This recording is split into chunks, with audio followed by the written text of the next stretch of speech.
Welcome back to the TrailBLAZER Pod. Nathalie is the founder of the Global Network for Jewish Women Entrepreneurs and Leaders. In this episode, she opens up about her ongoing quest for meaning. Raised in a traditional Jewish family in Paris, Nathalie discusses the importance of self-discovery and the unique experiences of Jewish women. She shares her career pivots from teaching to business and coaching, emphasizing the power of mentorship, community, and aligning business with the Jewish identity and feminine leadership. Let's dive in.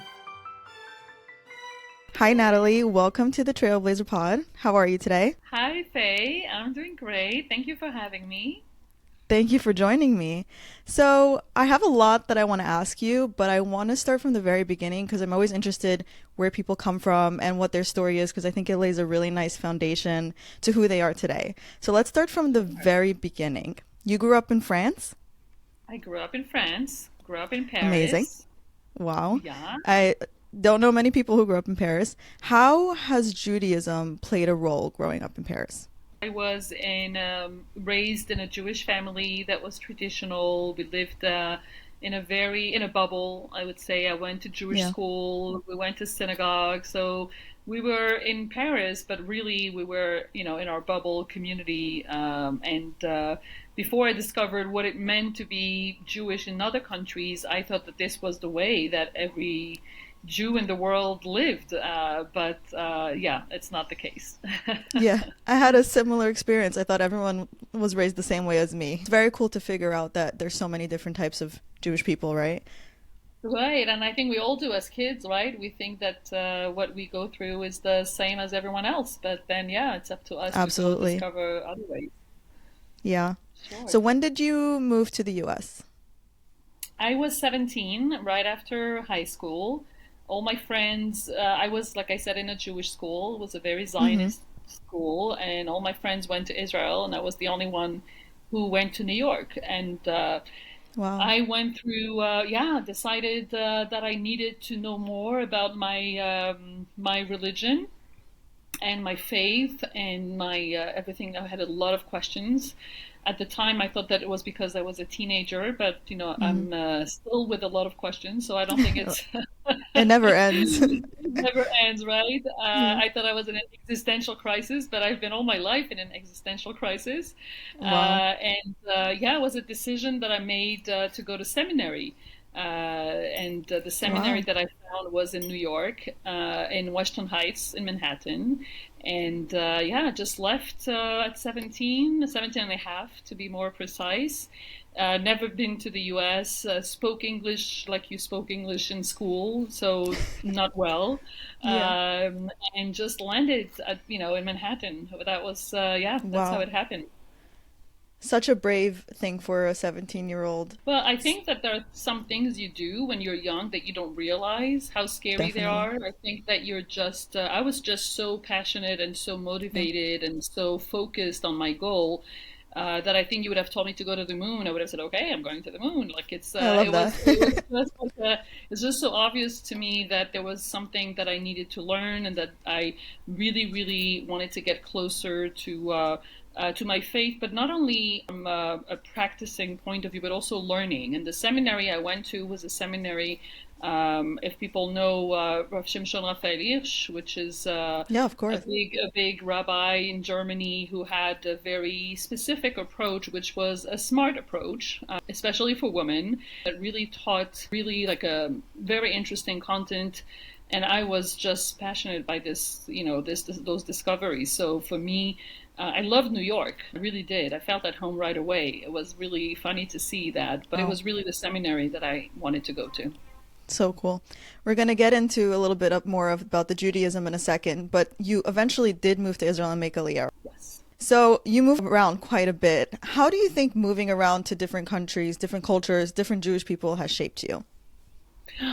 Wow, I haven't finished yet. I still have a project to go around many different Oh my Jewish God. communities. But yes, yes, yes, it's part Wow. of the plan to go and discover and the past of Jewish communities and also existing Jewish communities. But I think that understanding that being Jewish is not the same, obviously, in Paris, in New Yeah. York, in Jerusalem, where I am now. I did make Aliyah 20 years ago, and that was actually the main reason why I made Aliyah. It was really an identity search. It was very important for me to be able to be Jewish, totally aligned with my values and my culture and my history. It was difficult for me. Obviously, in France more than in New York. France, Jews live there. I mean, you would ask them, they will, they say that they're very comfortable, but they're still not like everyone else. Like in Yeah. France, there is a mainstream, and then everyone, it's either you're the same or you're not. In New York, it's different. And in the US in general, I think it's very different because you have a lot of minorities and a lot of different people that have different cultures. And so Jews are just another one, but they don't have to justify,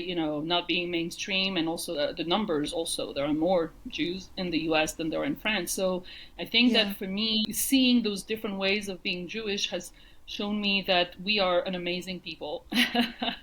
That is the first thing. We really are able to adapt as a Jewish people, and we take the Yeah. best from each country that we settle in. And we learn how to compose with the different cultures. You speak to a French Jew, will speak to you about French culture, French music, French philosophy. American Jews also Right. really love their countries. And it's something that we have that we're really able to adapt. But I will still say that there's nothing like being Jewish in Israel. It beats everything. Yeah, I love going there, and I met my husband in Israel. Ooh, So it's a nice. special place. I was gonna say that you have a very unique journey with Judaism, right? Because you've moved different countries, and also we'll get into a little bit, different stages in your life.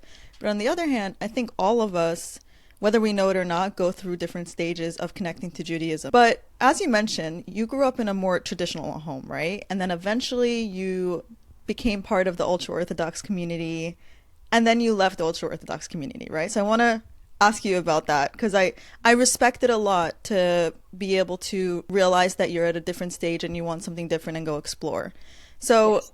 were there any specific experiences or influences that drew you to the ultra Orthodox community initially? Yes, I'll answer from a different point of view to your question. I think that when we're growing up, when we're younger, we're looking for boxes and we're looking for ways to define ourselves and communities to belong to. I think it's a very, very essential need Yeah. because we have a even hard time defining who we are, and so we're looking for outside validation to be able Definitely. to say, "Oh, okay, so I'm like this. Oh, okay, so this is who I am."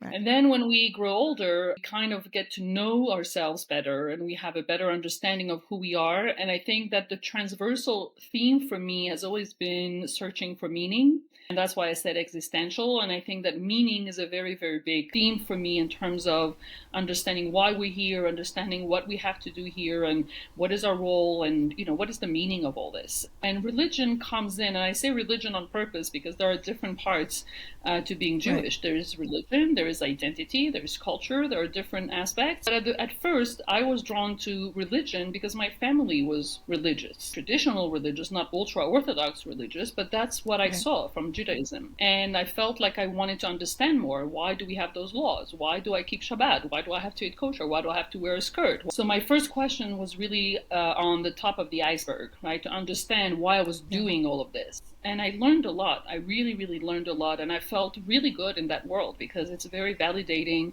to be in a world where everybody thinks like you Yeah, it and is. everybody agrees with you. Yeah. And also, you have kind of a list of do's and don'ts. And Right. so, and it's very reassuring in a way. And that's why I never Good. criticize. Not because I left it that there is something wrong with it. I just at some point had to look inside and look at who I was really and what I really wanted and who I really wanted to be. And those were questions that are not easy to ask because you never know what the answer is. You know the question, you Scary. don't know the answer. It's scary. I was also a single mom at the time, so I also had Wow. my two kids with me. But I think that this journey of self discovery and understanding who we are and where we want to go is a journey that never ends. It's a question that never ends. I still ask those questions to myself, but that you don't see it because it's not like I'm not wearing a skirt anymore, I'm wearing pants, or it's not like I'm going to Right. the transition between being Orthodox to non-Orthodox I think is really visible because you act differently, but like you said, I think that everyone is going through different phases and different period of times where we feel more or less connected. That's my journey. I'm not sure if I answered your question, but I You think did. You that was did. I But did. I have Okay. follow-ups based on that. I think you're the epitome of that life is literally a continuous journey of questions, right? I think at some point, like you were 17 when you were trying to figure it out, but I think at some point when you make a decision that young, you almost, or naturally, we feel like we need to defend that decision. I know I was like that for a while. I chose a little bit of a different path. I moved across the country and like with every last ounce of energy I had to defend the thing that I was doing. So what I found so interesting is that eventually you moved away from that decision, right? You left the ultra Orthodox community. So I'm curious, what gave you that courage? Because that's a whole separate thing. Right. It is a whole separate thing. So I think we all have things that happen in our lives that either we catch or we don't. So I had a very traumatic marriage. I got married when I was 20 and I had my kids very young. I was, in the ultra Orthodox community. Yeah. That's what happened. So that was exactly what I wanted. No one forced me to do anything. I was exactly where I wanted to be, or where I thought I wanted to be. Yeah. But then, life puts you in situations where you really have to face yourself. And, I had a very traumatic marriage with a very difficult divorce, which, just to be really honest about it, there was violence and there was physical abuse and there was a whole, like I had to run away with my kids and Oh my God. the whole situation was really Wow. extreme. And when I think about it now with taking a step back, I'm not going to say I'm grateful that it happened because it's not true. I'm grateful that I have my kids, that's for sure. But I'm also grateful that it was so extreme because it doesn't leave you a choice. You have to think. You have to Right. actually ask yourself difficult question. And I did go to therapy. I mean, in the beginning, I did go to Rabbanim. Don't get me wrong. I Yeah. was also in the system and I went to Rabbanim and I actually was disappointed by what I saw, especially in the way that divorce is managed or not managed. I did have to wait 5 years for a get, so it was a very, Wow. very difficult experience. Yeah. So all those questions bring you to think, okay, wait, which system am I in? Like, it could be that this system works for other people. And again, if you're happy in it, my whole family is now ultra Orthodox and they're very happy in Really? it. So Wow. it's a choice of life, and I understand it. But my personal journey fronted me to see I had to look for myself, who I really wanted to be, and that was a process. Like people say, "Oh, so when did it happen?" It didn't happen overnight. It wasn't something that happened in 1 second. Yeah. It really took time. For a long time, I continued keeping Shabbat, even if I wore pants, and I still needed to keep Shabbat Yeah. because I was afraid and because I wasn't ready. And so it's not something that you decide overnight. And Right. it's really a process and a discovery and a conversation. I remember that one of my questions was, what do I really like in terms of clothing, in terms of food, in terms of experience. Like I didn't even know what I liked. I just went into a self-discovery process, and that's what brought me to Israel actually, because I realized that my Jewish identity was very, very important, and that the only place where I could really be fully Jewish without having to talk about religion was Israel. When I came here, I felt at the right place, and my religious practice was between me and God, but my As Jewish it should identity, be. exactly, but my Jewish identity was fully present, and so that's the whole process. So, first of all, I want to say thanks for sharing all that about your marriage and divorce. It takes a lot of strength. I wish people spoke about it more, but it's just unfortunately not. So, thank you. And I'm sorry that you went through that. But you really have turned into like a really incredibly strong woman. So, exactly what you said. And I Thank also you. find it very fascinating how you finding that Judaism and your identity really shaped what you've created in your career. And I'm Yes. excited to talk to you about that. But before Yes. that, I want to ask you, you've been exposed to so many different types of Jewish women, right? So I'm wondering if that has shaped who you are today. Has it given you maybe a little bit more insight in how to connect with other women, women that you wouldn't typically, surround yourself with? Has it taught you any skills that you wouldn't have learned otherwise? It's a very good question because, people think about ultra Orthodox women or secular women or traditional women or even people, right? But really, when you are inside, which I was inside the ultra Orthodox community, you realize that you have women that are like this and women that are like that. Meaning, you have women that are open, women that Yeah. are not. Like, I still have friends that are part of the Orthodox community, and I have so much fun with them, and I can talk Yeah. about everything, and they're so open. And so, all those cliche or stigma around all the ultra Orthodox women are like this. I mean, I know women that wear a sheitel and wear skirts and are all fully tznius, and they still talk about sexuality. I mean, they're real people. And that's Yeah. what it taught me. It taught me that you have real people everywhere. And you might have someone who is very secular, but is a very close minded and Yeah. difficult to talk to and doesn't share the same values. And So for me, it has taught me that it's not really the hat that you wear or, the box that you're in. It's more the person that you connect to, very easily connecting to all types of women or people, because I know that, yes, I'm going to connect more with some and less with others, but it doesn't matter which box they belong to. And I think the smart people are the ones that you can talk to no matter which box they're in. Yeah. I think sometimes it's easier to just go with the stereotypes and the boxes because, again, also the unknown is scary, right? So if you don't know them, Right. you're a little bit nervous to get to know them, but nothing is black and white. And I Yes. love that answer. Let's talk about your really interesting career. So you Yes. started as a teacher, right? And then you moved into the business world. What was that pivot like? Wow. It's a very interesting, there has been a few pivots, right, in my career, but this pivot I think is interesting because it really shows that when you open your horizons and when you decide to see big, you actually are given the opportunity, like you're basically attracting that opportunity. So Mm-hmm. I was in seminary, and in seminary you're taught to be a teacher. So I was a teacher. I was a preschool teacher, actually. I really Oh, enjoyed it. wow.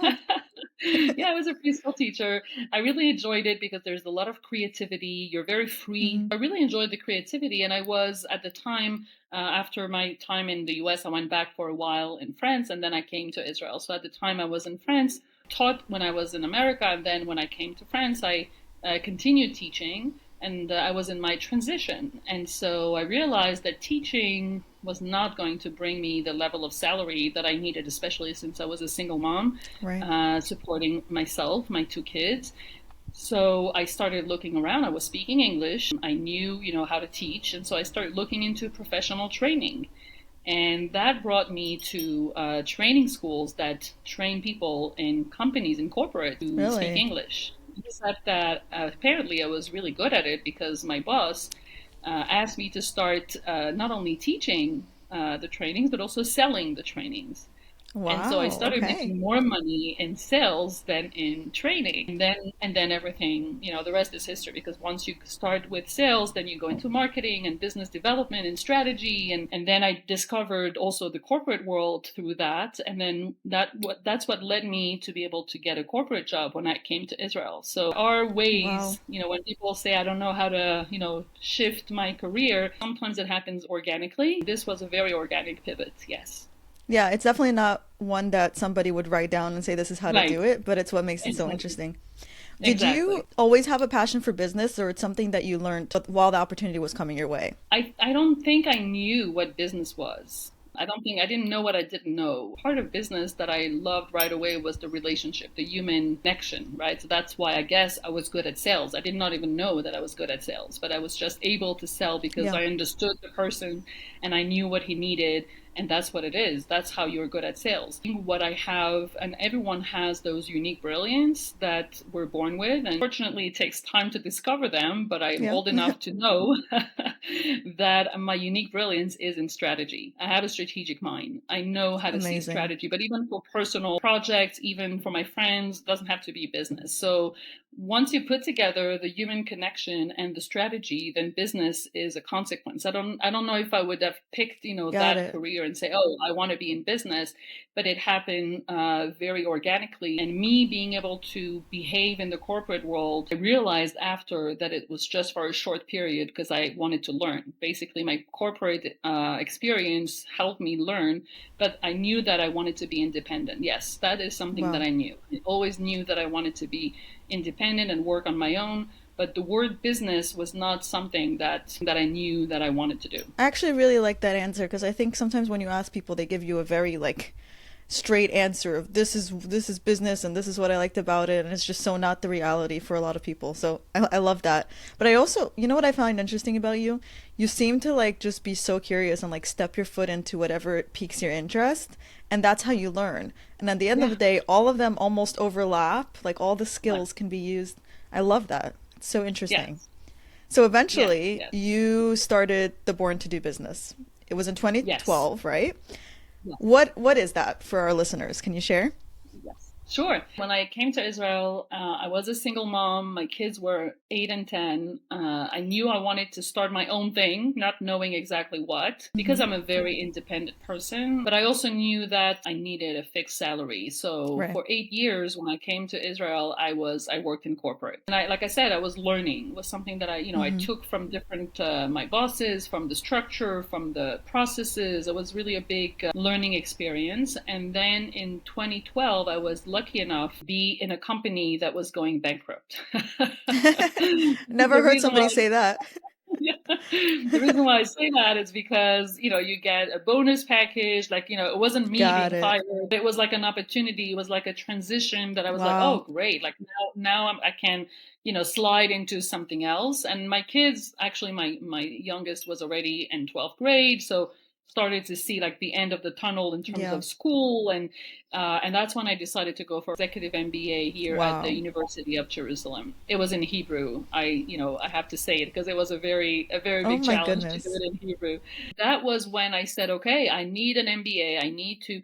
That's what I want to do. I want to be. And at the time, the term that I used and the way I called myself was a consultant. Okay. And that's also another pivot that happened. At the time, I knew what a consultant was because my father was a consultant, so that was a Oh, okay. reference. And I Okay. knew that, okay, I know what that is. And so I went into my MBA and opened a consulting firm. That's what I knew. And starting working at the time with French businesses that wanted to make Aliyah. So helping them integrate their Oh, business or, have some kind of business development strategy to come to Israel to make Aliyah. It did not work well. I mean, on paper, it sounds like a great idea. Everyone was like, oh, great, that's a great idea. But I don't work well with French people, I have to say. really? Okay. Interesting. Yes, it is my mother tongue. There's a mentality that doesn't click with me. And so I tried, but it didn't work out, except that I realized that I wanted to help business owners, like small business owners. I was working with medium, bigger companies, and then I realized that I liked the small business owner, the Yeah. solopreneur. And that's when I did my switch from consulting to coaching. And that's where Born to Do Oh, Business was born, actually. I realized that the MBA, the consulting, the strategy, everything is great, except that people don't do what they're afraid of doing or what they have a resistance, or if they have limiting beliefs, or if they have a mindset that doesn't work. So the strategy could be great on the wall, but the steps are not going to be taken because they have resistance. And when I understood that, I said, okay, I have to bring in coaching and I have to bring in the passion. Why are people here? The same story with the meaning that we spoke about. I have to yeah. bring meaning into the business.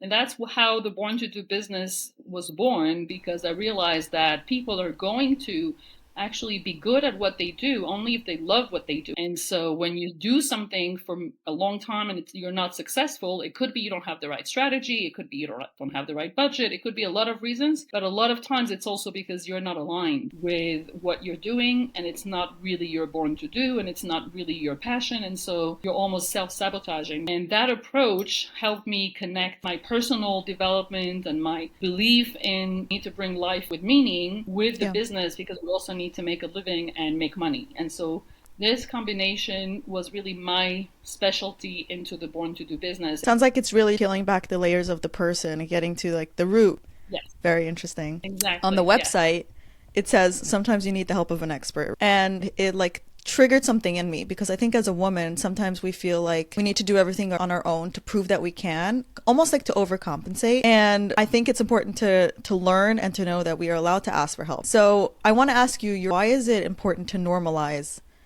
asking for help, and why is that a mission for you? I think you're right, especially for women, but also especially in the times that we live in, with an oversharing of success stories and social media and people saying that they go to sleep at night and they wake up with millions of dollars in their bank account, and this whole illusion that, Yeah. yeah, you can make it. It's easy, just do a podcast, right? It's easy. Just go online, Right? just do this, just do that, right? And I feel like then this creates some kind of frustration, and also how come I can do it if everyone else is Right. doing it, and something's wrong with me? And then we have this lack of self-worth, and what we miss And as a business coach and as a business consultant, I've seen enough of those journeys. When they're successful, we don't see the past 10 years that they've been also struggling and also hustling and also making all the mistakes that everybody does, but they don't talk about it, which is not really authentic. And also I had my own experience of seeing how working with a mentor and working with a coach helped me, because you have someone who's done it and is showing you the way. And that was a big leap in my career. And I did invest a lot in coaching and in mentorship. And that's who I am now for other people. I don't think you can make it on your own. And I think that when people say, oh, but it's expensive, but I don't have the money. And that's when I say to them, well, if you cannot invest in yourself to become the person, the business person or the expert or whatever you want to be, it means that you maybe don't want it enough.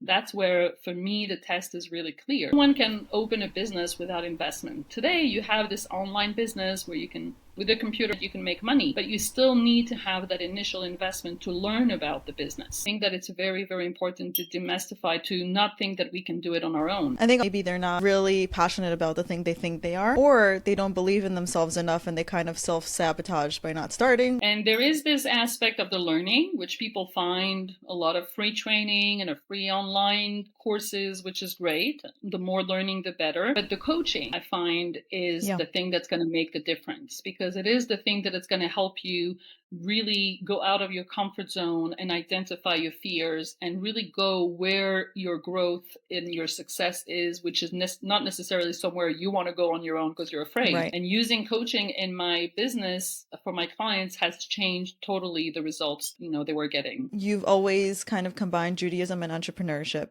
But in 2020, you created the global network of Jewish women entrepreneurs and leaders, right? I want to hear about this. I found you because of the network and I was just like, what is this? What a cool thing to be a part of. So can you share what is the network and who is it for? But I will start by saying that I have not brought together Judaism or Jewish identity in my business for a very long time. And it's important to say that because it has been a process and it has been a journey where I wanted to be like everyone else, quote unquote, and, speak to as many people as possible, men, women, Jews, non-Jews. This is how you start. Something that when you start, you feel like, oh, the more people I speak to, the more potential clients I can have and the more money I can make. Right. Then you start growing and then you start seeing that it's not really the case, because the more specific your message is and the more very specific the people that you want to help, the niche process, right, is very, very important. So for me, it happened again organically because I was a business coach for men, women, Jews, non-Jews. The only thing I knew was that I wanted to be online. So I was online. I was very early on online, working on a global level. And then Corona happened. And when Corona happened, so I was successful. I had clients. I was helping, launching, growing. And then Corona happened. And this was, I think, the same for everyone. You start asking really important questions, like you have more time, you don't see people, you're by yourself, right? You're alone. And I really, from a place of helping the people that, worked with me, but also my community, I had a small Facebook group, I think of a few hundred people. And I'm always like that. I'm always trying to think of solutions of how to help and what can we do and feeling the need, right? So you said before business, I think that the definition of business is that you know how to feel the need. And I just said, okay, people need help, people need support, people need presence. And I just started a challenge with no business intention. It wasn't really strategic. It was more like I need to show up. And I started having every day for 21 days live an interview like this. It was before my podcast, so I didn't even know that I was doing this. Yes. And I started interviewing everyone I knew, everyone who wanted to speak, everyone who had something to say about how the name of the challenge was Reinvent Your Business. And it was about what you have Corona, you're at home, what do you do now? And each expert would come and talk about self-care, talk about how you reinvent your business, how you pivot. And this challenge really was organically, became really viral. That's where we started having thousands of people on the Facebook group. Wow. People would send me messages like, it's because of your live that I get up in the morning. It was really a whole what an impact. Movement.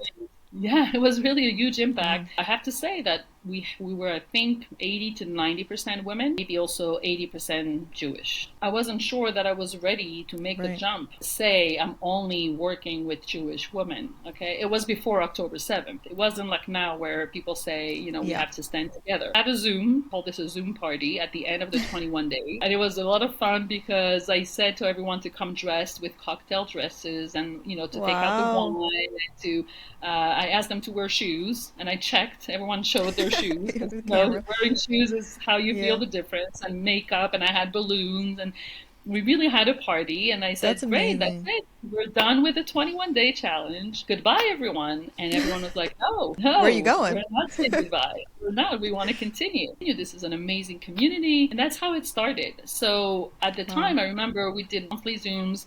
It was 4 years ago, and we had one or two with men. And I was going also, as always, through personal questions around my feminine dimension and what it means to be a woman. And I realized that I've always felt that my calling was to help women, and specifically Jewish women. And so I decided to send an email to the few men who were in our group. I remember it was very difficult. It was very difficult Oh. because I was afraid. I was like, first of all, it's not fair to them, because I felt bad. And second Yeah. of all, I'm also making a big jump. I'm saying I'm Jewish to everyone, and I'm only working with women. And the men reacted very well. They understood perfectly. And I realized Oh. that there was a special energy about women being together in a room. And we Yeah. started meeting every month. And that's when I made the shift in my business too. And I said, I did work with a few couples that work together, but I'm really focusing on Jewish women and in the network too. And so we started meeting every month since 2020. So that's how it Wow, happened. so amazing.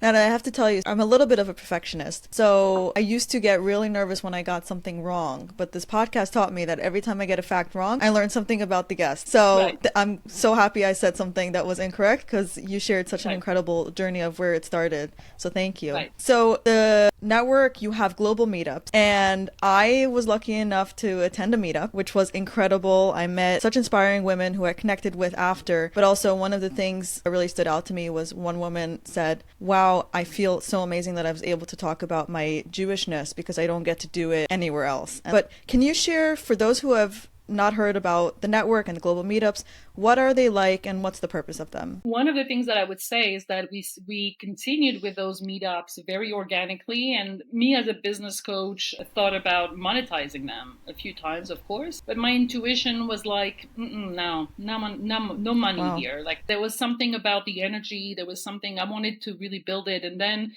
I understood 3 years later, which is going to be an answer to your question, why this intuition of not monetizing it. Because I realized that, just like you said, this woman who said, "Wow, it's amazing that I can talk about my Jewishness." Yeah. It is a business network because the women are entrepreneurs Yeah. and leaders. But the main goal and the main vision and the main mission of the global network is really to talk about Jewish identity. Yeah.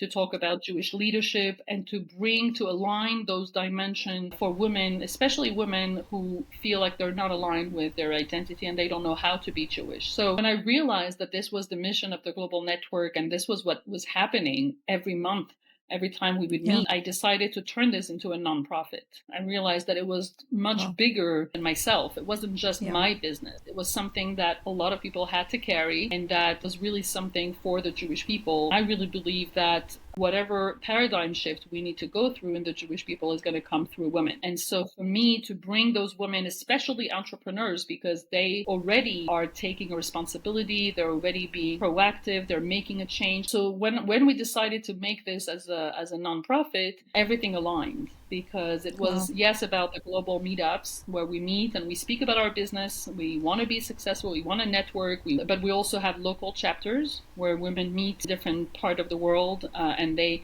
help each other in their business. But also, especially after October 7th, with everything that's happening, because as entrepreneurs we also are vulnerable because we're by ourselves, and so we need the support of the group, of the community. And we had many women that came, especially from outside of Israel, who said that they didn't feel comfortable networking anymore with non-Jews. They couldn't say that they were Jewish, they couldn't talk about Israel, and now they feel like this is their home, this is a safe place, or even if they cannot hop on a plane and feel what we feel here, they can still connect with their Jewish sisters and cry and feel bad for the soldiers that are dying and for the hostages. I feel very, very blessed that, this is something that is happening, because I really think that from empowering those women, this is what's going to bring us unity and collaboration and connection within the Jewish people. So I feel like Yeah. this mission is a very important mission, and that's what we do. Yeah, and it's so clear in the meetup. Really like a support group. It's really beautiful. Yes, But another yes. thing that I like is, like the scarcity mindset where we all think if they have it, then I can't have it because there's not enough in the world. But really, when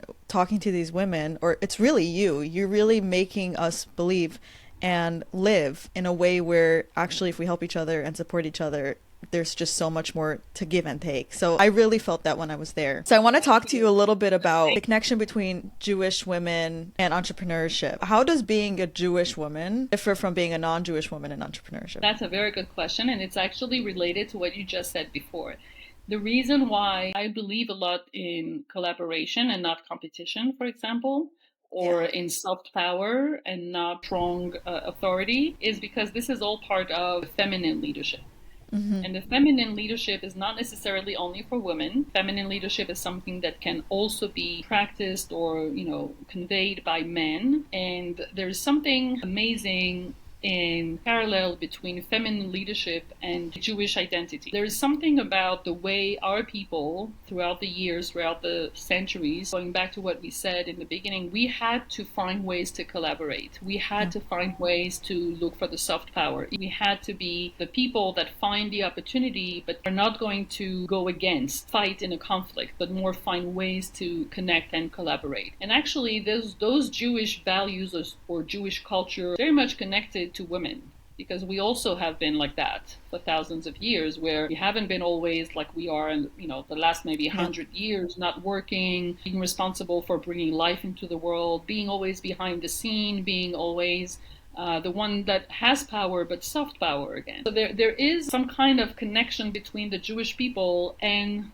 women and this feminine energy. You can have Jewish people that have a very masculine energy, and you can have women that have a very masculine energy, but we're talking in general terms here. Right. And so when you speak about entrepreneurship, you can see that there are very different ways to be entrepreneurs or to do business. You have the people that are sharks and that are money before everything and that are going to do what it takes, and the ends justify the means, even or money is first, like I'm gonna do whatever makes more money, not necessarily Right. without ethics, right? We don't have to go that far. You have a trend that started not too long ago, which is the purpose-driven entrepreneur. The entrepreneur that wants to bring their gifts, their calling, that want to prove the world, that want to have an impact, that want to contribute, still make money, right? And so here again, we see the feminine and the masculine. And so that's why for me, Jewish woman is almost like saying feminine, feminine, feminine. Like there's all the feminine connected. One of the issues is that we're not aware of it. We're not connected to it. We're not necessarily aligning with it. We think we have to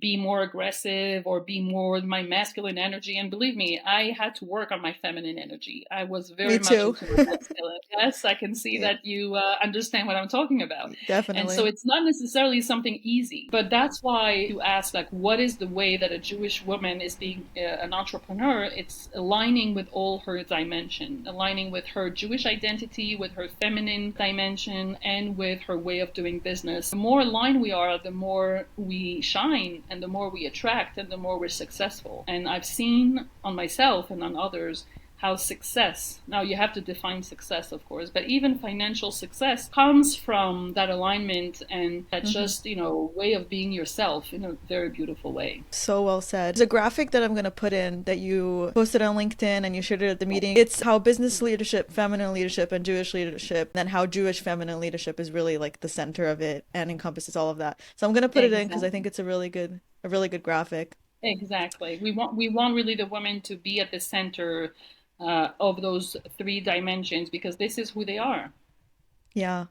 So taking away the woman for a second, how do you bring Jewishness into business in general? It's more about when the business owner is connected to her Jewish values. I'll tell you a story. I spoke to someone who wanted to be more involved in the network. So we had a conversation. So I said, how do you connect with your Jewish values? And she said to me, I don't go to synagogue. And I said, okay, how do you connect to your Jewish identity? Oh, no, we don't eat kosher. I think she's not alone. I think a lot of people don't get the difference between what does it mean to be Jewish and what does it mean to going to synagogue or to eating kosher or to having a bar mitzvah or bar mitzvah, right? And so it's not about like putting a kosher sign on the door of your business. This is you and God, like we said before. But the more you're going to be connected to your Jewish identity from a place of strength, not from a place of, oh my God, we are victim and, everyone hates us and people are dying and we're never going to,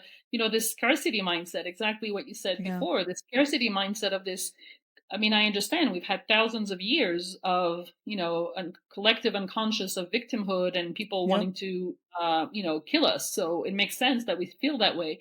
But it's our job to overcome this and to really be aligned with the beauty of what it means. Why am I Jewish? What does it make me Jewish? Like what are my Jewish values? What is my Jewish identity? How do I connect? And the other thing that I would say, which we're working on, Jewish leadership program.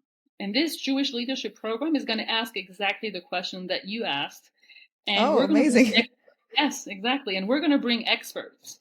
And everyone is going to share. What does it mean to bring Jewishness into your business? What does it mean to bring Jewish values into your business?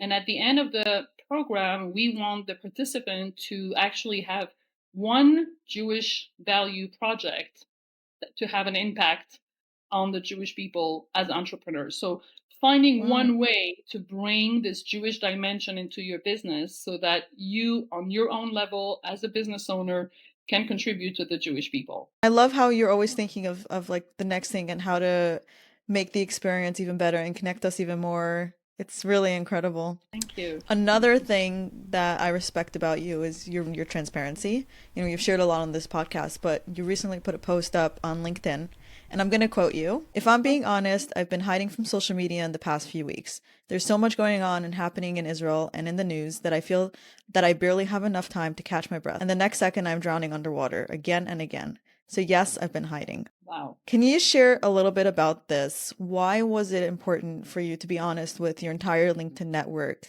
that this has been going on? So I think I'm not alone with everything that's happening where we try to, I come on this podcast and I talk to you and we're like, we have makeup and we're all put together. Yeah. But I think that we all are going through difficult times. And difficult times means that you cannot wake up, get out of bed in the morning, or that you feel that you have it down and you cannot work, or that you feel like you don't have energy. And I was really struggling with that question because I like to post because I feel like my voice is going to resonate with others and people are going to say, oh, I'm not alone.